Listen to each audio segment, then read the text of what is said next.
doing a video series restoring a drum kit, which we've never done before. So expect mistakes and very dubious things done. What can you do? Such is life. We're trying to learn a new skill, so you gotta start somewhere, and that's what we plan on doing. So, got a 1970s Ludwig for shell pack, which is probably an ambitious first restoration type kind of jobby, but the shells came up online at a local drum shop, so we're going for it. Whoop-de-doo. And right now I just added a little bit of this putty.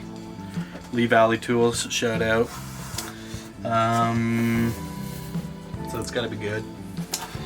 And it's been an hour or so, so I'm just giving it its first little sand and see what we're working with.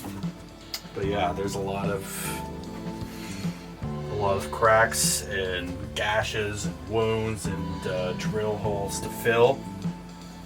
But otherwise, mahogany outer wrap, 3-ply, mahogany, poplar, maple inner shell. It's got the re-ring, and so we're kind of just gonna,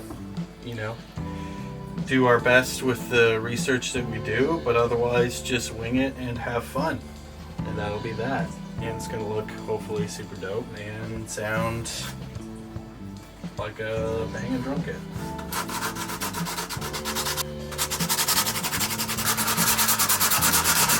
And so, I don't know, we're gonna fill some of these big gashes first, and then we're gonna we got our big huge sheet of sandpaper to true our edges. We got granite slabs upstairs, so we got that covered. Gonna do that light test and make sure everything's super flat and can't get squat underneath.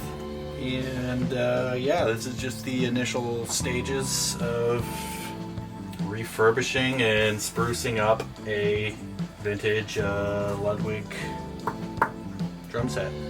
This is a 24-inch bass drum. It appears as though all the reso heads were taken off and played in that manner, and then also stored in that manner. So it's basically one side, the bearing edge is quite nice and in good shape. There's going to be very little to do other than maybe recutting. But yeah, it's mainly every drum has one, well, the reso side bearing edge that's pretty busted up, pretty jacked up. But I feel like there's a lot of life left in these bad boys. I give myself like a solid 6 out of 10 in the handiness arena of woodworking. Probably boost up to like a 7 or 8 by the end of this. So I could have gotten someone to do all this stuff for us, but where's the fun in that? Of course they could do a job, that's what they do, but I want to do it. Nothing like a good project to, fill the soul with a little joy and purpose.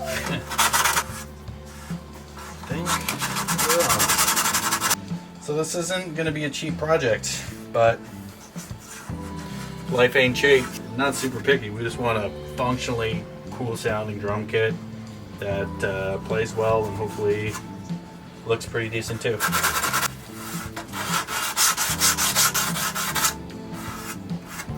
Shout out to Buckin Billy Ray for probably partly getting us on the old vintage drum kick.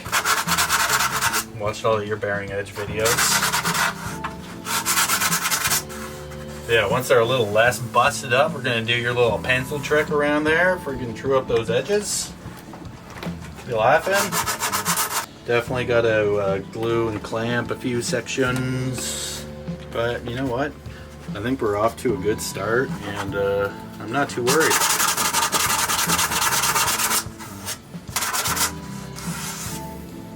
Figured I'd start with the bass drum. It's 24 inches. It's the biggest one. Get this guy out of the way. I also feel like the bass drum is probably the most forgiving, tonally speaking. I don't know if that's true. I feel like it. feel like makes sense to me. So until next time, people, we're gonna try to make this a series like I said. Yeah, stay tuned. Signing off. Swell drums. Here we go.